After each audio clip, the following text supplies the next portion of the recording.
Not good. Nathan, what are we talking about today? Today we are talking about... Nathan, is this the third time we started? Nathan, Well, what now are we gotta talking start it about? over again. No, we're going with Look it this at how time. much fucking- It doesn't matter. I'll edit it. I'll clean it up in post. Oh, what are we man. talking about? Today we're talking about Warlocks, We're talking about our favorite classes. which is Warlock. We're talking about our favorite classes. Don't worry, we're going to be talking about more than just Warlocks, but that's our favorite class. Spoiler alert. It's very good. Nathan, let's talk about Warlocks. Let's talk about Let's get Warlocks. right into it. Warlocks, so much flavor. Oh my goodness gracious. So much flavor. If- so much customization. Well, I mean, yeah. More customization than any other class, I think. Cleric's pretty close. Okay, I mean, as for...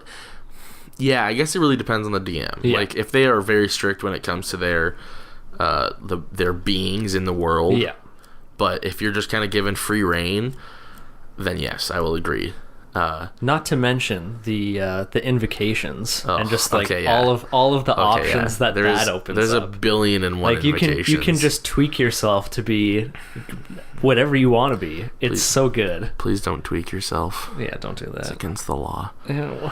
But I will agree that, I mean, obviously they're my favorite for a reason.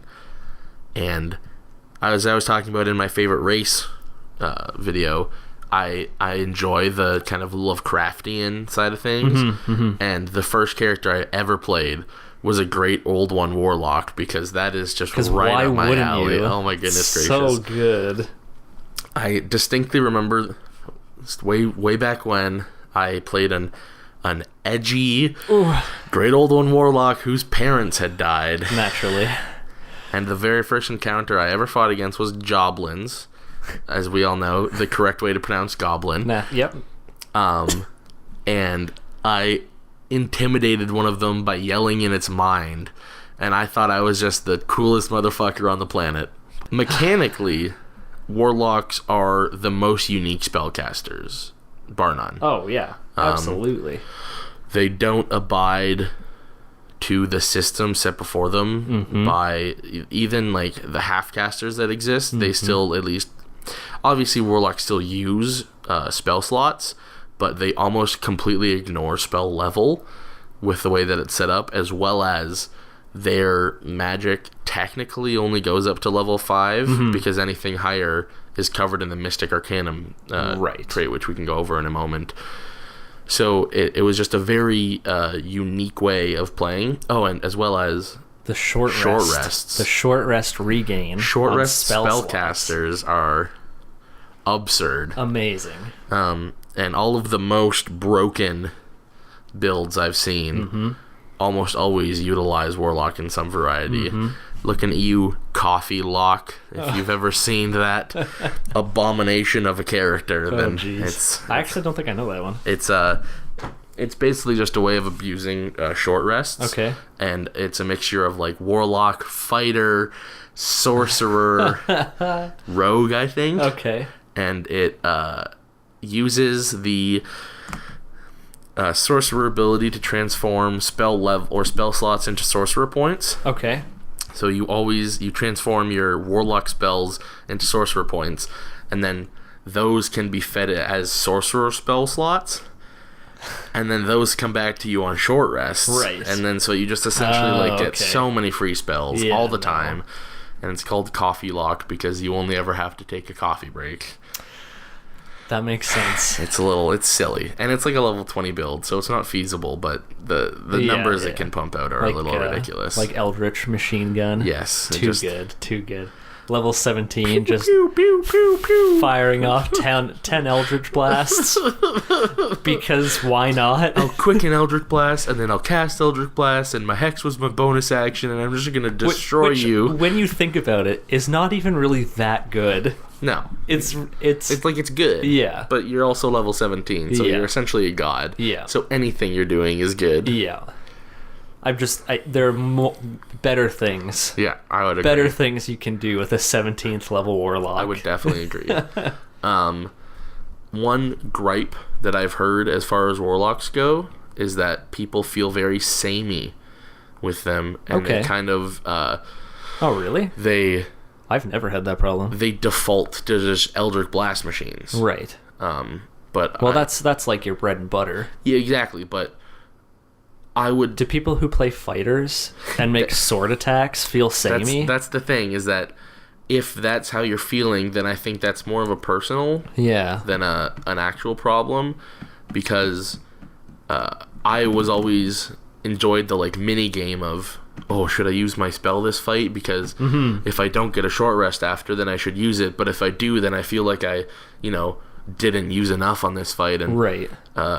I am not one who suffers if from you- fear of missing out syndrome, because I almost just always cash my chips in. Yeah. Whereas you, on the other hand, I have too good to use syndrome. play it very tight to the You chest. never know when you're going to need to expend 26 incendiary arrows. You got to save them up. There's going to be an encounter where you're going to Where you need them all. 26 That's right in a row. Oh, Oh, jeez. jeez. No, but if you're making it to that short rest and you've got spell slots left, that's always a bad feel. Yeah. I mean, and like, the Warlock spell list is definitely a shorter one comparatively to the other spellcasters, because it doesn't feel like, to me, that spellcasting is like a secondary part of the Warlock identity, but because obviously they're full casters, but it again is just so unique that it feels very different. Like, I felt very alienated in the first campaign I played being a Warlock, Right. because I was trying to discuss spells and like how to use them with another spellcaster, Right. and they just looked at me like I had 10 eyes. They were like, I have like 7 spells and we're level 3. No, it's very, very different when you play as a warlock. I have 2. Yeah, I have 2, and I'm not going to get a third one until much later. But yeah, going back to your earlier point, I do agree now that I thought about it. Eldritch or Warlocks have a lot of options as far as making them unique to themselves. Oh, yeah, of course. There are a few invocations that I would, kind of call bread and butter. Like, they kind of stand out. Agonizing Blast. That's the first one I always think of, too. But then it's kind of unnecessary when you're, if you try and go like a more melee-focused Warlock. Yeah. Like which Not introduced in the in Xanathar's the Hexblade. Yes. Which Not going to always be firing off that Eldritch Blast. no, and I think Hexblade is my favorite subclass. Okay. I know they're very front-loaded, which means that they're almost too powerful for multi-classing purposes. Right. But I feel if you just play like a Hexblade Warlock through and through, I think they're a great class. I think that they're pretty fair. I do agree they start off way too strong. They are Like, very, very good. they are. Having a +1 weapon, Always. No matter Is what. Yes. incredible. Attack twice. Yeah. You get the fighter's 3rd level ability where Yeah. you can crit on 19s. You heal from killing things. You add your proficiency bonus to damage. The Spectre. You can make specters out of Yeah. corpses. There's a lot going on there. Yeah. But I still think it's nothing that needs to be DM changed. Like, I would personally never tweak a player playing a Shadow or a Hexblade Warlock because I think it's too powerful. I have thought about this for a while, and I think there are some classes that I would change. Looking at you, Paladin. But for the most part, I think that they do pretty well. As well as I love the Fiend as a patron. The Fiend is good. For me, I think it's always going to be Great Old One. Yeah, I can't blame you. Because there's so many possibilities patron-wise. It really opens up a big avenue for your DM. That's fair. To sort of figure out, like, who your patron is. And if they even care about you. Yeah, exactly. Because, like, the Great Old Ones, I guess technically, are supposed to be the most powerful. Yeah. Like, period. Yeah. They are beings that have, transcended time and space and live merely in the fabric of reality. Yeah. Which is, saying it out loud, really cool. And, the just the flavor there is fantastic. But the Fiend is also very good. I think the Fiend and the Archfey are both cool in the same vein, that they feel more tangible to me. If you really wanted to, you could find your fiend and you could find your archfey. Oh, absolutely. Because they exist in a tangible plane. And I mean, not every DM needs to allow, cross planar travel. That, I mean, there can be low level Magic campaigns where stuff like that doesn't exist, right? But being able to, like, one day perchance go to the Fey Queen's court, totally doable. That just sounds really cool. Yeah, totally doable. I mean, that's basically why I like Warlocks. Creativity, they really differentiate themselves from the rest of the spellcasters. You can build them as spellcasters or as, like, almost half casters, almost a more paladin-y route. They now have healing options with the Celestial from Xanathars. Right, they're a very versatile class. They're up there with bards, druids, as far as the way that you could build them. It fluctuates every time. For me, it's all about that customization and just that long list of invocations. Yeah. There's just so much flavor. There is a lot. Cloak of Flies. Yes. Cloak of Flies is fantastic. They added one in Zans. That's for the Familiar Pact. Yep. Where if your familiar is within 300 feet of you, when you receive healing, you're healed for the full amount.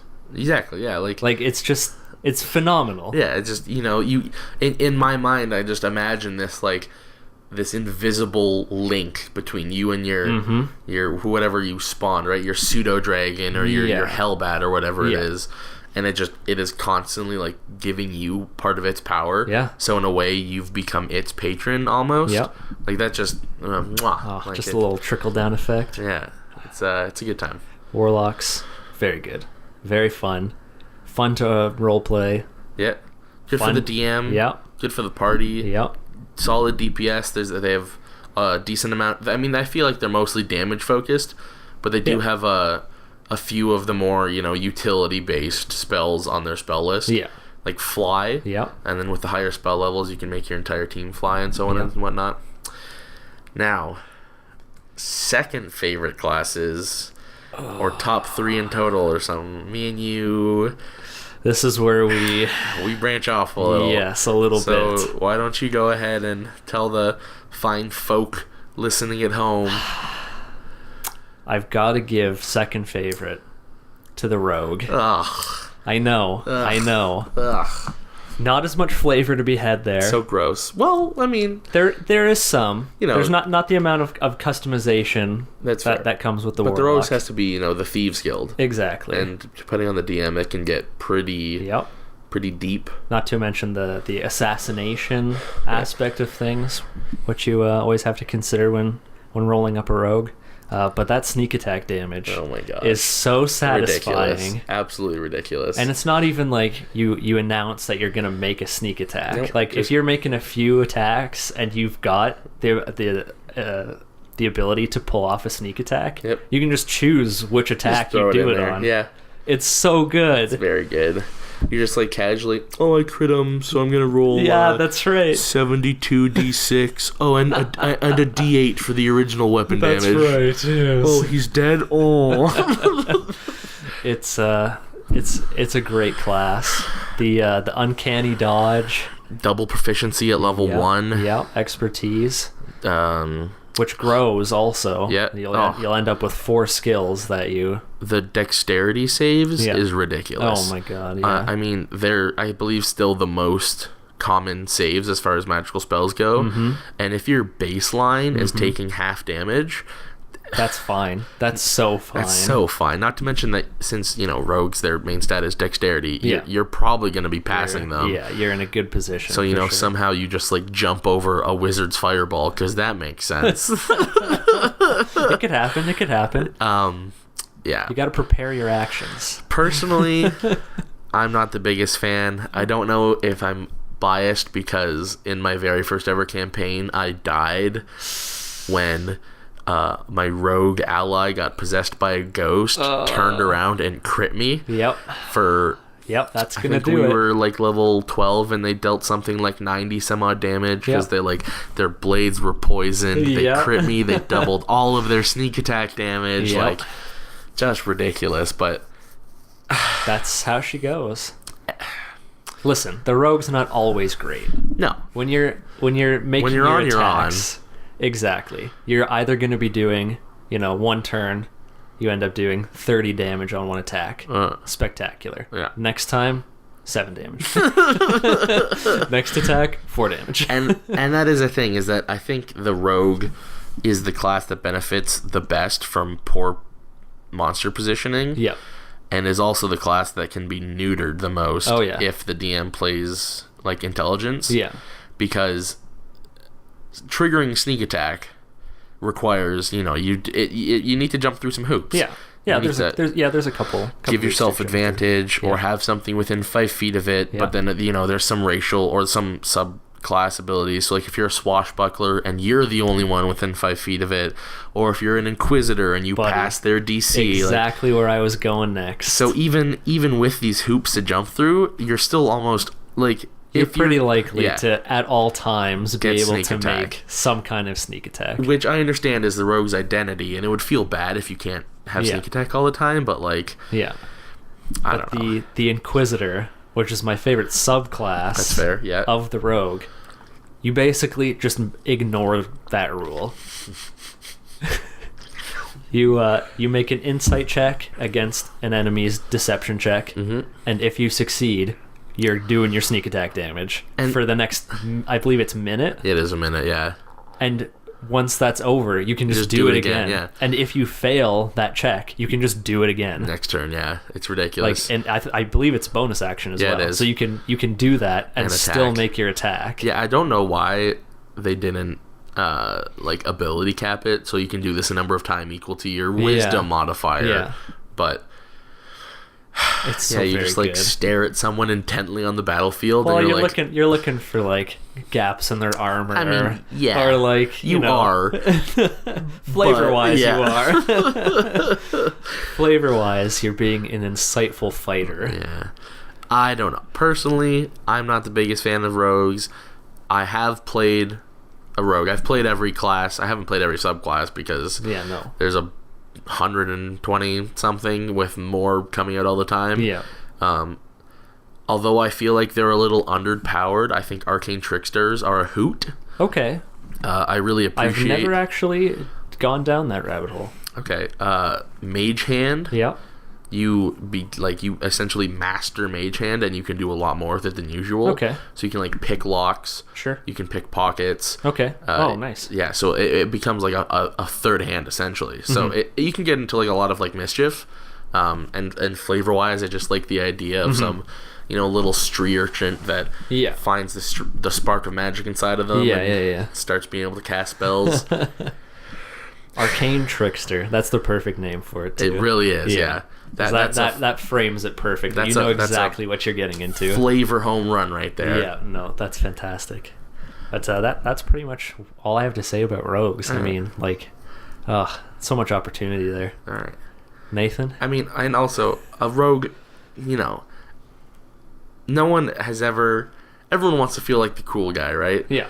And sometimes when you just walk up behind someone, hit them once, and they go down. Yeah. The rush of endorphins hits your head. That's fine. Sorry, that was just my dead corpse after a rogue backstabbed me. That's right. And he'll never get away with it again. So yeah, I like rogues. I don't hate them. I definitely don't love them. No. But you like them. Yeah. Second favorite for you, buddy. I'm gonna have to give it to druids. Wow. Yeah. Wow. I don't know if this is confirmation bias on my end or what, but I'm pretty active. Well, I'm an active reader anyways of a multitude of D&D related forums. I'm constantly checking multiple D&D subreddits. I'm up to date with some different podcasts. I follow Matt Coville, who's just an incredible DM. And I feel like druids are underrepresented in 5th edition. I hate druids. You hate druids? I hate druids. Why do you hate druids? I think they're the worst class. Whoa. Really? It's either them or sorcerers. What do you think is so bad about druids? The utility is there. Yeah. Which is great. Yeah, you don't think they do damage. But they don't do damage. They do damage, dude. They do not. So here's the thing, is that druids are, in my opinion, one of the more complicated classes, and that is because you get your spell list every day. Mm-hmm. Clerics and druids are the same in how they take spells, and that every morning you like inherently know these, and so druids, this is like the kind of magic of the land, so this is what it provides to you. So if you know what you're getting into, you can tailor your spells to it and fuck it up. I will never forget playing as a druid. There were 4 level 4s, and our DM we were playing an Innistrad and we were playing a Zendikar based campaign, which is one of Wizards Magic campaigns that they've ported over to D&D, and there's some werewolves on it because there were some hijinks going on. And so I remember he described this hulking werewolf, standing 8 feet tall, well above the rest, with a huge gem like encrusted in its fur. I was like, oh, that sounds like bad. I hope it's not an alpha, because out of game I knew that it was a high CR, which I try not to metagame, but that's a different podcast episode. Yeah. And I cast a spell at it, and he was like, oh, it's going to use a legendary resistance, and my jaw dropped. I was like, oh, level 4, legendary resistances. That's fine. Yeah, the comic of the dog drinking coffee while the house is burning down around it. And we were going to die. This thing was way above our level, but we had been running into shapeshifters, so I took a spell called Moonbeam, and for those unaware, Moonbeam, it's an AoE damage spell that you can move around as a bonus action on your turn. It requires a Constitution save, or you take damage. Shapeshifters have disadvantage on the save, and if they fail it, they must revert back to their original form. So what this let me do is I cast Moonbeam, and 2 of the 3 werewolves shapeshifted back to their human forms, which allowed, I think it was a fighter, to get close and grapple him and stay within the Moonbeam. And obviously the fighter was taking damage too, but it essentially allowed either us that or die. Yeah. So because of that, I could neuter this fight, and I'm not like trying to brag or anything. That was the only reason that we won that. We should have lost. And there's one example. Oh my goodness. Of a time that a druid was useful in combat. The druid spell list is long enough. I will admit they don't have a lot of the big booming spells that sorcerers or wizards or even warlocks have access to. Like I said, the utility there is great. They have a lot of use. They have very little use once that initiative has started. See, I don't know. My opinion.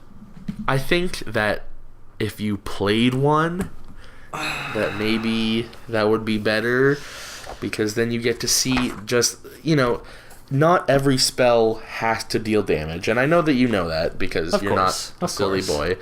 But, just looking at the druid spell list here, at first level, their damaging spells are Thunderwave. Hopefully you don't have any fighters or paladins on your team. Okay, but not... And, Entangle isn't exactly a damaging spell, and Fairy Fire isn't exactly a damaging spell. But, they have some cantrips. They have Thorn Whip and Chalet. Chalet's a great cantrip. Chalet's pretty good. Second level, Flame Blade, which stinks. Flaming Sphere, but he loves it. Heat Metal, Hold Person, Moonbeam. Just, if there's any takeaway from this podcast, just only ever take Moonbeam. Moonbeam's decent. Call Lightning, Conjure Animals. Third level, they start to get some stuff. But, like I said, I will admit, they deal less, until at least later. Because in the late levels, druids are some of the most powerful spellcasters there are. Mm-hmm. They do get Blight. Okay, now we're talking. They do get, Sunbeam, yep, and Firestorm, yep, Reverse Gravity, tsunami, earthquake. But again, these are all the much, much higher level spells. But at low levels, what they do get that isn't spell focused is the ability to polymorph, essentially. That's right. And even there's 2 PHB subclasses. You can essentially think of them as beast shape focused and spellcasting focused. So they're Circle of the Moon, I believe. No. Yep. Yeah, Circle of the Moon is the beast shape one. Yep. And then Circle of the Land. Circle of Land is the spellcasting one. And Circle of the Land, that extended spells list, it has a lot of those are also, kind of fill in the gaps of what it lacks. However, Circle of the Moon, you really start to be able to see, like, level 3 being able to turn into something like, a bear. And so now all of a sudden your HP is doubled, essentially, because you have all of the HP of your shape, not to mention your own HP. Yeah. Plus you have these, like, up close and personal combat attacks, and you can do it multiple times a day. Now, does that work like polymorph, or like even just looking at like baseline, it's a heal spell? Yes. Like, worst comes to worst, you get, and even if you're the spellcasting one, you can just, transform into a bear and get 20 more hit points to work with and start running away. Yeah. Because at that point, obviously, I mean, you can't cast spells when you're in B shape until much higher level. Like, we're talking, like, I think 14th level. Okay, yeah. But that's kind of not the purpose of it at low levels. Yeah.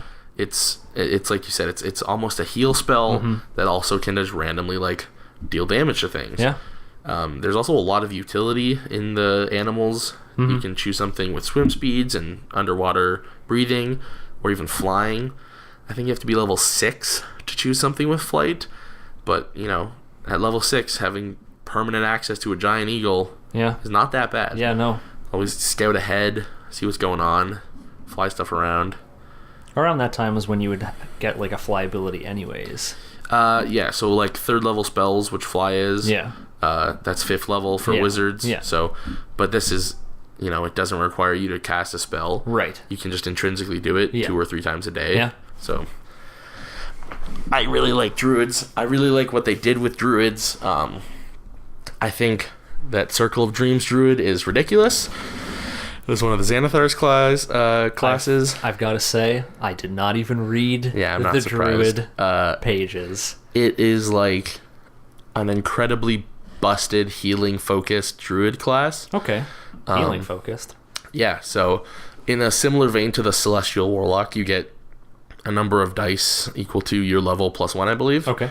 And you can just roll however many you want of those and heal someone for that much. Hey, that's decent. As a bonus action, as well as one of the more controversial spells to be released. I think it's Healing Spirits is the name. Okay.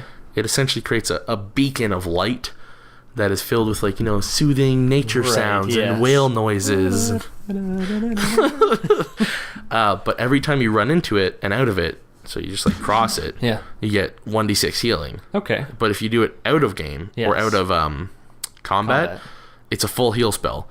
Because it lasts for 10 minutes or a minute even. Wow. But you can run... Yeah, no kidding. back and forth through it. Yeah. So, obviously, that's not how the spirit of the spell is supposed to work, but there was definitely a bit of unhappiness. That's a little bit broken. Oh, it's very broken. That's a little bit broken. It's kind of ridiculous. That being said, Wait, I think what level is that? It's either 2nd or 3rd. Like, it's multi-class. Multi-class into 2 druid levels and get that ability. Give me this spell. That's right. But I do really like druids. Okay. I've played them twice. Yep. One for Circle of the Moon and one for Circle of the Land. Had fun both times. Got a moonbeam, some werewolves. What more do you want? To each their own. You hit things really hard, I'll do everything else in the game. Perfect. Perfect. And I'll have a smile on my face the whole time. Perfect. Let's take it to our 3rd on our list. Sure. You have a 3rd prepared there? I mean... Off the top of your head, you got one? This is kind of where the line between all of them kind of blurred. Like, those are the first 2 are my definitive favorites. Okay. And everything else is kind of the same. Okay. Except rogue and sorcerer. A rogue and sorcerer on the bottom? Yeah. Really? Yeah. Wow. Really? The only sorcerer I get. The only sorcerer subclass I have seen that I've liked is the Phoenix. Okay. And I don't even think it's that good. Okay. I just think it's really flavorful. Sure. Wild magic. You hate that. It just reminds me of like some 13-year-old Rawrex DM so random, like holds up spork kind of stuff. Like just it's so not necessary. I think the wild magic is hilarious. Yeah, because what I want to do is be fighting the boss and cast a fireball on my head. That's right. Just be close to the boss while you do it. Oh, okay, yeah. Hopefully some of that leaks over. I'll just turn myself into a potted plant. You don't want to speak in bubbles? He'll put me on his windowsill. That's right. Months later, I'll revert back and assassinate him. It's perfect. There it is. I'm the world's best rogue. We'll do least fate. We'll do ripping on the sorcerer as a separate upload. I'd say probably my third favorite class is a tie between Bard. Okay. Big fan of Bard. Yep. And Fighter, actually. Oh, really? I know. Okay. That's pretty surprising. It's a bit basic. I am of the idea that martial classes don't just have to be I attack. Right. And I think the Battle Master Fighter did a great job of that. It is still attacking, but you just purely it's attacking. You got to think about exactly, and there's so much flavor that you can put into it. You can really, you choose what you can do. So if you want to play a fencer, you build you can take riposte and you take the tripping attack, and you take the lunging attack. Yeah, and you've literally just built a fencer, like almost word for word, right? As well as, again, I do think they're a little underpowered. Just as Arcane Tricksters are a little underpowered, Eldritch Knights, really cool, super cool. Yeah, I mean, they're not. If it comes down to an Eldritch Knight versus a Warlock, okay, yeah, I think. I mean, I still have to give it to the Warlock. Never did I say that they were the best class. Right. But I just think they're cool. Okay. The idea of, very Lord of the Rings-esque, like a rider coming in full plate armor, lifting their sword, and a spell shoots out of it. Yeah. To me, that's super cool. That's something I want to be doing. Okay. And I'm not sure, but I'm pretty sure that they get haste, which they can cast on themselves. Okay. But they're half casters, so that's not till super far in. No. But I might be wrong. Haste on a fighter, though. Please don't lambast me if I'm wrong. But yes, haste on a fighter. Haste on anything that's not a wizard is really good. Basically. Haste on a wizard, I'd even say has some utility. If the wizard has a tentacle rod, well, yeah, then it's really good. That's right. Haste on a polymorphed giant ape. Ugh. But then you have 2 concentration spells. Yes, wah, wah. Yeah. So you have a party with 2 wizards then. But then they would both need to have haste, and why would that ever happen? I don't know. That's ridiculous. Wizards can't learn spells from other wizards. That's duh. Crazy talk. Oh, silly. Yeah. Do you have a third favorite? I do. And actually, it's. If you say paladins, I'm gonna punch you in the face. It's not paladin. It was actually hard for me to put this one in third and not in second. But the cleric, the holy man's warlock, if you will. I mean, I wouldn't, but okay, I'll go with it.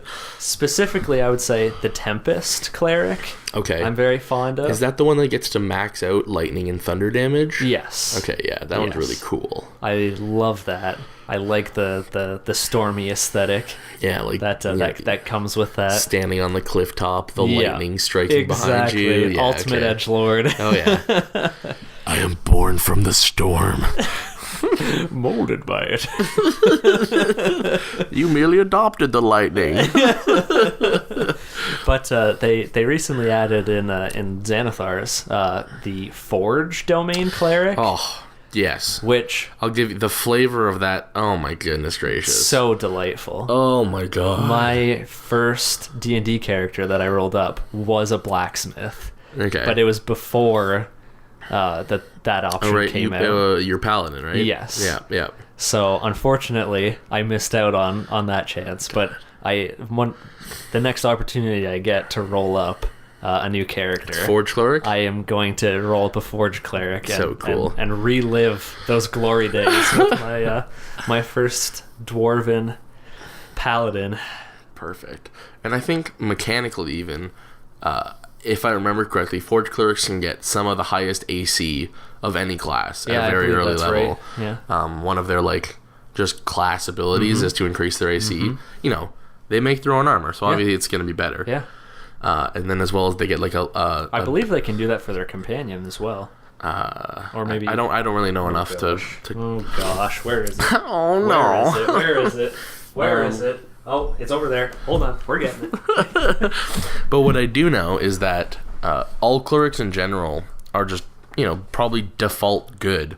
They get, I think, almost every cleric class gets the at 6th level, when you attack a creature, you can add 1d8 of your relevant ability damage to your attacks. They at least do something. Martial, they have a huge spell list. Oh, yeah, just ginormous. Ridiculous. And Channel Divinity in all of its forms is usually very good. Not to mention the potentially game-breaking, oh yeah, I'm gonna cast Wish at level 10 and just really hope that it works. Divine Intervention. I think Divine Intervention is really cool if your DM knows what they're doing, and I think that if your DM is unprepared for its potential and kind of tries and overly rewards it, then it's game breaking. And I'm gonna bring up Critical Role really quick. They were doing a very intense dragon fight, and the cleric kind of stammering was I don't know what to do. Saren Ray, help me. And she rolled Ashley Johnson, one of my absolute favorite players, and she got underneath her level, and instead of their thunder breaking open and the gods killed the dragon, the problem they were having was that it was flying. It was multiple hundred feet in the air, and half their party was martial. So what did it do? It thought a thunder beam down, or a heavenly bolt of light, and it grounded the dragon. It didn't take away its flight. It just put it down on the ground for a turn, and dealt 50 damage, which is a lot. Yeah, no big deal. But it didn't ruin the fight. It was still intense. Yeah. The entire party basically erupted when it happened. Yeah, of course. So these are the big story moments that happen. So I don't think it should be a wish, but I definitely think that it should be something large. Okay. And just not some large scale intervention. Yeah, but nothing that oh yeah, you become the avatar of Tiamat. Yeah. You have 3 attacks per head, plus 12 force. So I found the Forge Domain ability that we're talking about. And at first level, you gain the ability to imbue magic into a weapon or armor. At the end of a long rest, you can touch one non-magical object that is a suit of armor or a simple or martial weapon. Until the end of your next long rest, or until you die, the object becomes magic item, granting a +1 bonus to AC if it's armor, or +1 bonus to attack and damage rolls if it's a weapon. So you could do that for an ally. Yeah. I mean, you're probably not going to. Well, you could. You could. Yeah. Let's be real. It's possible. Is it probable? No, probably not. Very cool, though. Very flavorful. It is. I really appreciate the idea of someone who has become so in tune with stoking the flames of their forge that a literal god has noticed them for it and decided to grant them powers. It's fantastic. It is really cool. It's fantastic. Well, you know what? I really do like clerics. I take back what I said earlier, where the lines start to blend there. I think clerics are really cool, too. There's a lot of opportunity to be had there. There is. Yeah. I also think paladins are cool. I just think that they are the best class in 5th edition, hands down. But I think that's a different topic. Wow. We'll talk about that next time. Well, I think that this was a good little talk.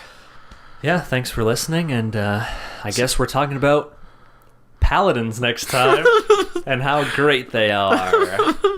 See you guys next time. Thanks.